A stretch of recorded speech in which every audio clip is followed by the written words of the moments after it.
The very first video games had sound, but not a soundtrack. Games traditionally used sound sparingly for sound effects or short jingles, but even from the very start, the primitive bleeps and bloops of early games proved influential to pioneering Japanese electronic music band Yellow Magic Orchestra and to Zombie Nation. As sound chip technology advanced though, so did the scope of video game music.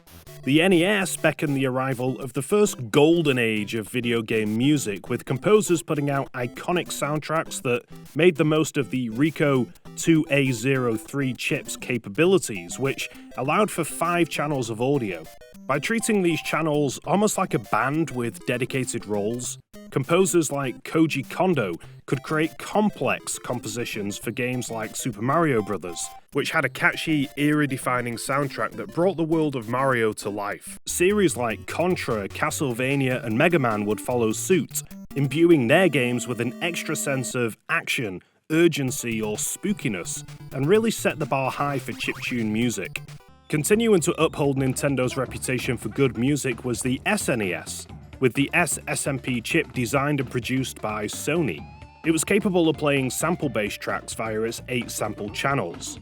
As a result, SNES games boasted rich, atmospheric soundtracks with depth and subtlety. The SNES had, on paper, a much better sound chip than its competitor, the Mega Drive's Yamaha FM synthesizer chip. But I love that signature, grungy sound that the Mega Drive became known for. Electronic or hard rock tunes often sounded grittier and bolder on the Mega Drive, leading to games like Streets of Rage having hard-hitting soundtracks that you wouldn't find on the SNES. In some instances, style can trump technical limitations.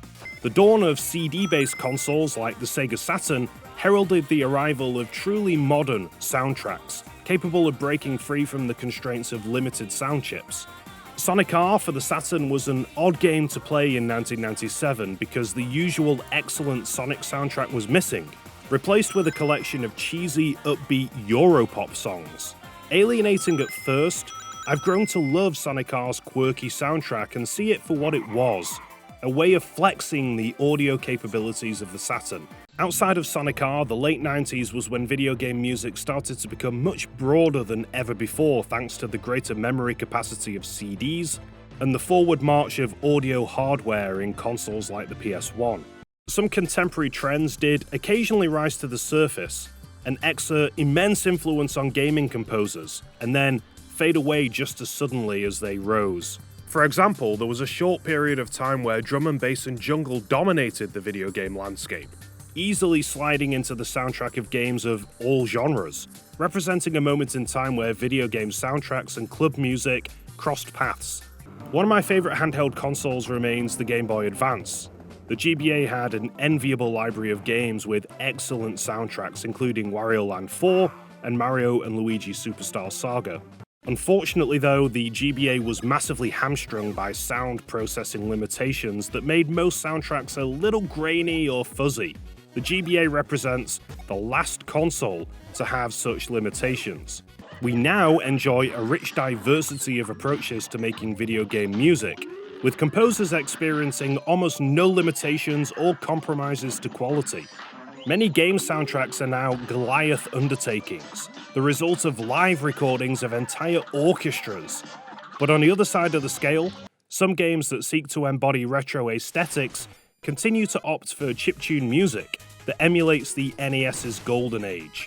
Modern players get the pleasure of enjoying a really diverse musical landscape with many different technical approaches to making music, and I think that's great for our collective ears.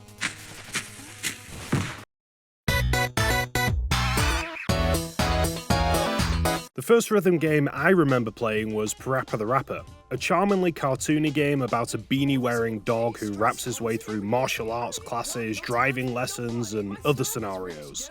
By modern standards, Parappa feels quite primitive and short, essentially a Simon Says style game that challenges the player to keep up with the teacher's bars. The game was original and kooky enough though to be a bit of a sensation at the time, and it's endlessly replayable. Parappa might not have been the first rhythm game ever, but it seems to have inspired a little bubble economy of similarly short, simple, fun rhythm games out of Japan like Unjamalami and Space Channel 5, where the satisfaction of the game comes from matching a particular rhythm with your controller inputs. Don't be fooled though, being devilishly simple doesn't denote a lack of creativity. Vib Ribbon is a game where you guide a rabbit along a line filled with obstacles to the beat of a song. It's visually minimalist out of necessity, because when it released in 1999, it was revolutionary, encouraging players to pop open their PlayStations, take out the game disc and put in another CD, which the game would then analyze and use to generate a fitting string of obstacles. Truly innovative for the time. Then there was Sega's Latin-inspired Samba de Amigo that required the use of maracas to dance along to the music. This represents the true joy that can be had with rhythm games. They're so simple that they can transcend the usual controller constraint of a game quite easily, making them intuitive experiences to play. This explains the massive success of the Dance Dance Revolution series, for example, played by dancing on an underfoot dance pad to the rhythm, or the Just Dance series where you are the controller. By the mid-2000s, game stores would be brimming with rhythm games, bundled together with big, plastic instruments, after the monumental success of 2005's Guitar Hero. If you were at all interested in video games at the time, you'll know just how omnipresent the Guitar Hero series became. It was the perfect game for gamers and music fans alike to pop on at a house party or particularly raucous family gathering. Before you knew it, there were dozens of games looking to emulate Guitar Hero's success, bundled together with their own plastic instruments. Before long, the genre was ready to collapse in on itself due to a case of oversaturation. Semi-regularly though, the genre seems to shoot back up to mainstream relevance, but the influence of rhythm games now transcends the confines of the subgenre itself. What actually constitutes a rhythm game is a perfectly valid question, because in recent years, some developers have straddled the line and mixed rhythm elements with other gameplay styles in interesting ways. Cadence of Hyrule and its predecessor Crypt of the Necrodancer are inventive games where moving and fighting enemies to a specific beat offers the player rewards. It doesn't look like an obvious rhythm game at first glance, but it encourages the players to treat it like one. And that mixture of rhythm elements and action elements is really fun. If you want to get even more ludicrous and abstract, consider a game like Sekiro: Shadows Die Twice. At face value, it's a Soulsborne experience with tricky enemies set in an unforgiving world, but while FromSoft's other games allow for a little creativity in combat, Sekiro is stringent and rewards players for being able to parry and counterattack at exactly the right times. The combat does feel like a rhythm game, but it's a little far-fetched to describe Sekiro as a rhythm game outright. What is it about rhythm games that's given the genre such enduring appeal? The music definitely helps, but I think part of the appeal is the fact that at their heart, rhythm games really represent the very essence of gaming as a whole. If you boil down video gaming to its very core, it's about pressing the right button at the right time, whether that's in aid of pulling off a jump or matching a beat. Rhythm games effectively condense gaming down to its bare bones, stripping away a lot of the complexity and presenting players with a simple, straightforward challenge, and that's precisely why they're so fun.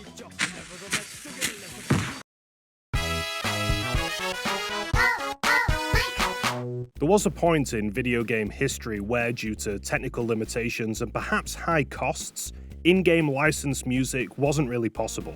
There were a few successful attempts to reinterpret popular music using old consoles' limited sound chips, but generally game studios were happy to rely on in-house composers to supply a game with a totally original soundtrack. With the advent of CD-based consoles, the technological hurdles suddenly disappeared, and now it was possible to license the track directly and include it as part of a game's soundtrack, and that was a huge deal. Constructing a soundtrack entirely out of licensed music offered a dual benefit. It allowed games to hitch their wagon to a musical subgenre to really set a specific tone, and it could act as a powerful selling point for a game aimed at a pre-existing audience. For some games, it firmly cemented them as pop culture sensations in a way that they might not have been without the licensed music. The Tony Hawk's Pro Skater series, for example, was a formative experience if you were the right age when it came out. Along with being a great skateboarding series that I enjoyed, I fondly remember being exposed to loads of new artists that I wouldn't have heard of otherwise, if not for Tony Hawk's. This might not seem like a big deal now. We live in an age of easily accessible music, where it's possible to put a Spotify playlist on your phone while you game, but back then, it wasn't as easy to be exposed to new music, and that's where games like Tony Hawk stepped up. It was a revelation for a youngster like me, interested in the skateboarding aesthetic and on the hunt for music that represented that subculture. If there's one series that used licensed music the best, it's Grand Theft Auto. Starting with GTA London, the series added licensed songs to its fictional radio stations to listen to while driving, and that helped make the in-game world feel more real and relatable. With the arrival of later installments, the series boasted a massive and diverse array of musical options to satisfy every appetite. GTA had stations covering a monstrous amount of genres, from classical to metal, hip-hop to jazz. When you combine the depth of the soundtrack with the incredibly entertaining DJs, you've got one of the most entertaining game series to just sit around and listen to, let alone play. Ultimately, licensed music could also cut down on precious development time too, particularly for yearly releases. There was a time when wrestling games all boasted charming, custom-made soundtracks for your menu browsing pleasure, but that sort of stuff costs resources and time, which licensing music simply doesn't. 20 years later, it feels like we've come out the other side, and licensed music in games is actually less of a ubiquitous phenomenon than it once was in the 2000s. There's a couple of reasons for this. Licensing music can be risky business because licenses expire, and with the rise of games as a service with ultra-long lifespans and online storefronts, avoiding too many licensed tracks can help to future-proof a game and prevent it from entering licensing hell. Licensed music might also negatively impact a game's reception on platforms like YouTube and Twitch. The DMCA system on those platforms has definitely put players off playing games with licensed music for fear of having content demonetized or receiving a copyright strike. You don't want to find your game on a no playlist. Still, I'm glad that I got to see the great golden age of licensed music in games. The tradition still lives on, particularly in the form of sports games where, for smaller acts, sneaking onto a FIFA soundtrack is a fairly illustrious and lucrative achievement.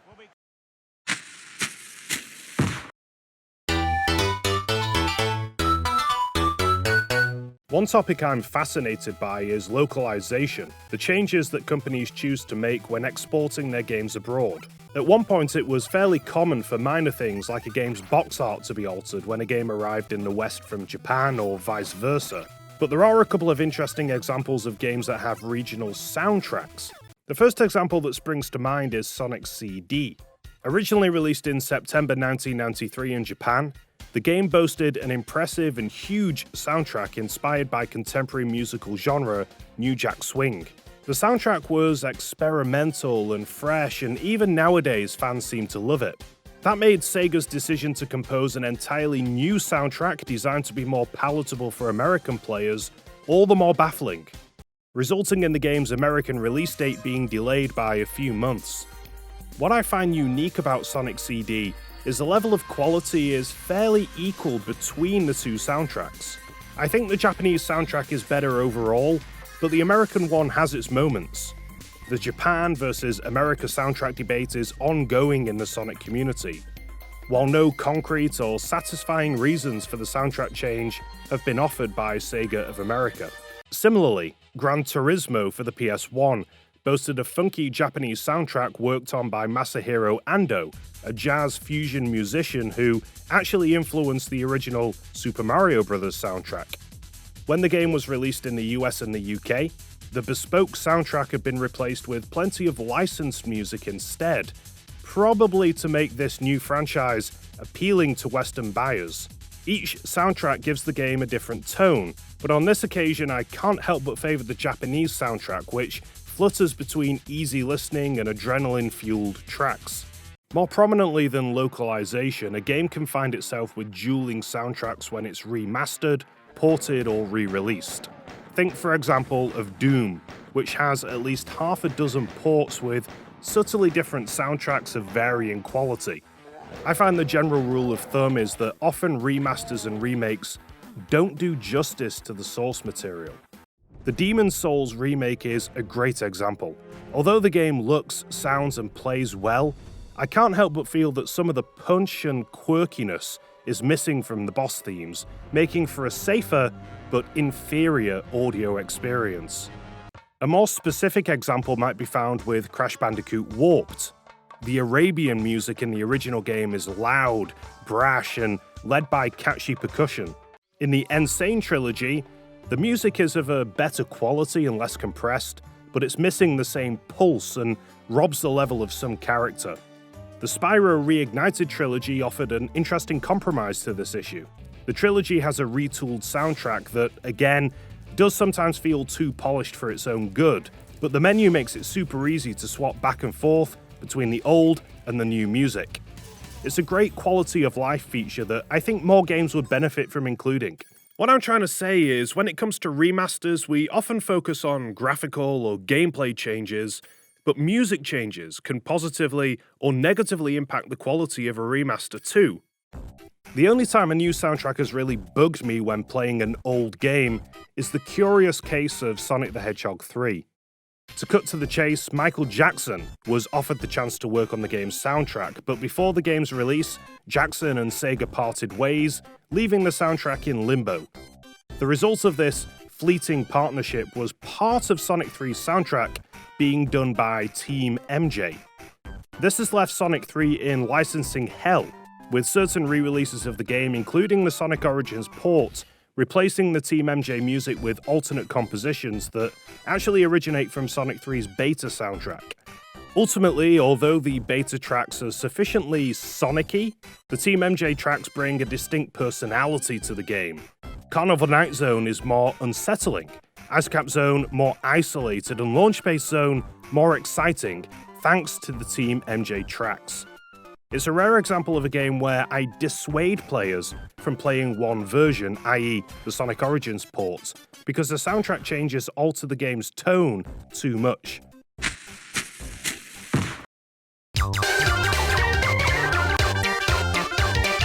One thing game sound designers always had over TV and Hollywood is dynamism, the art of tinkering with a game's soundtrack in real time to match a player's actions or situation.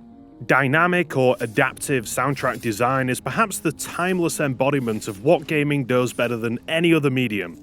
It gives the player a feeling of ultimate control, immersion, and freedom. For a very early example of this phenomenon, think of Space Invaders, a classic game where the simple soundtrack becomes faster and more intense the fewer aliens remain, triggering some anxiety and a sense of urgency in the player. Altering the game's tempo is a common trick to make the experience suddenly more hardcore, like in Street Fighter II, where the music speeds up when one of the competitors' health is critically low. LucasArts was a studio that put out some excellent big box PC games, and they became particularly well known for their use of adaptive music. LucasArts made use of the Interactive Music Streaming Engine, or iMuse, which allowed for seamless segues between different tracks, avoiding hard cuts and allowing the music to continually match whatever's happening on screen. This technique has become known as horizontal resequencing, and my favorite example is Grim Fandango, a point-and-click game which has a wonderfully film noir jazz soundtrack. Each room has its own music, which the game smoothly transitions between as you explore. Of course, nowadays this sort of stuff is fairly standard in a lot of games. But back in the day when new music was generally loaded at the very start of a level, it was revolutionary. Another interesting technique is vertical reorchestration. It's a different adaptive soundtrack philosophy where a game's music changes or alters more subtly based on the player's actions or situation. Think of Banjo-Kazooie for the Nintendo 64. Each level's music dynamically changes and alters its instrumentation when you head underwater or approach a mini-boss, for example, while maintaining one core melody. This kind of adaptive music can create a really immersive atmosphere, where it feels like the central motif of the level's music can be manipulated by the level's environment. Another atmospheric example of adaptive audio is Luigi's Mansion for the GameCube. The game's soundtrack includes lots of humming and whistling from Luigi himself.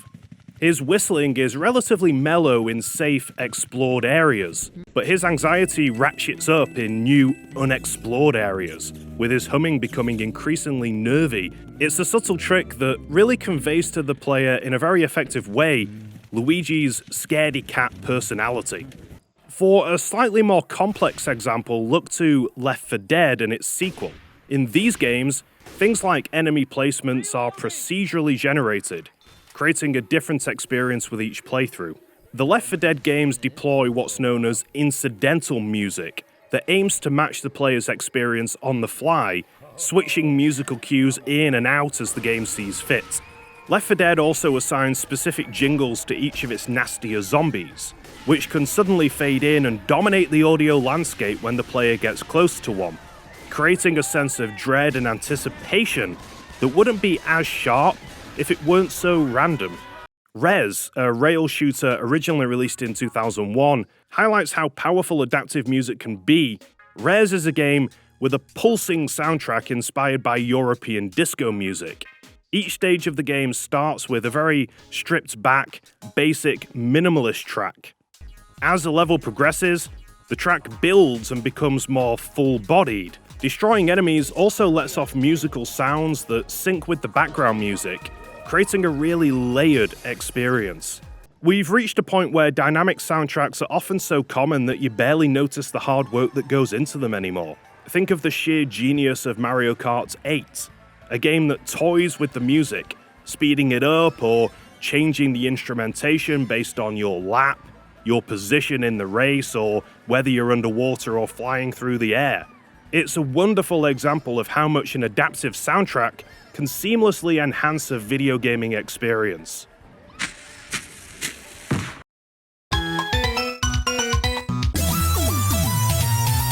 Video game music is something I love, but I've heard more than a few abysmal video game soundtracks in my time.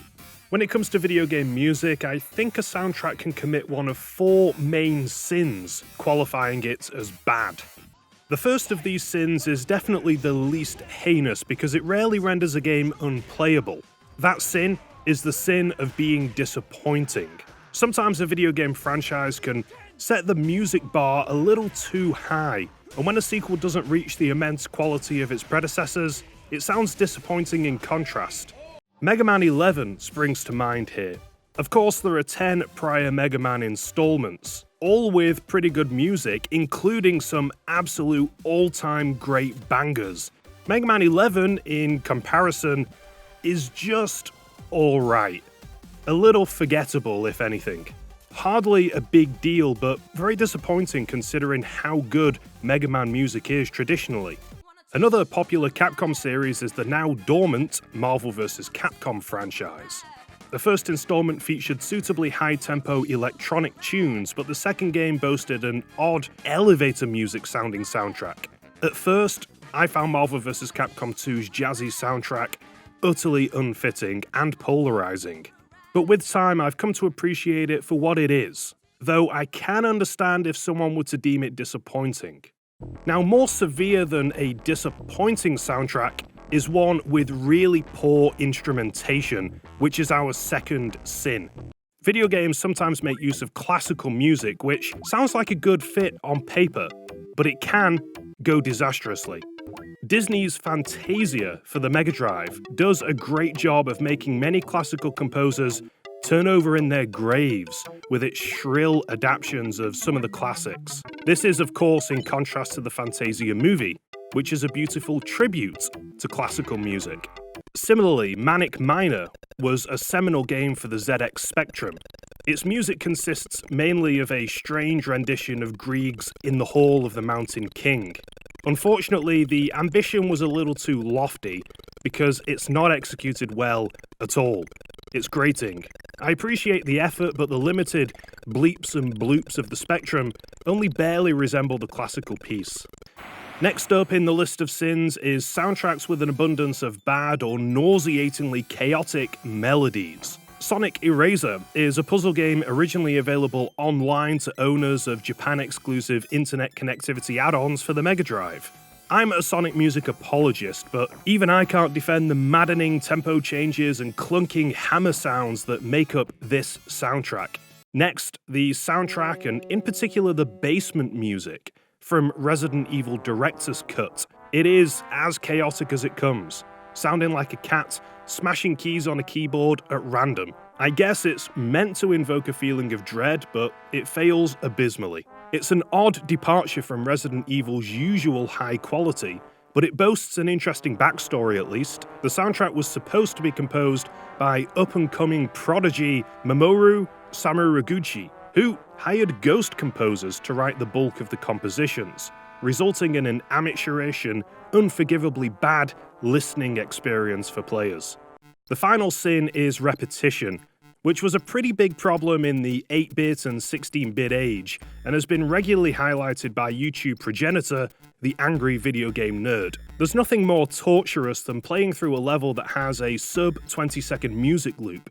What you can hear in the background now is perhaps the most headache-inducing example, taken from Rocky and Bullwinkle. Not only is it a painfully short loop, but it's terribly off-key too.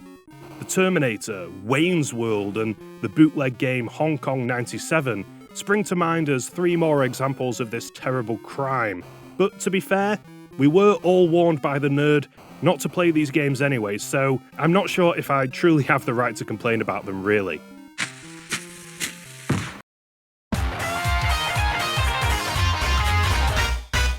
I want to finish by proposing to you 5 games in no particular order that have outstanding soundtracks that I believe are underrated or underappreciated.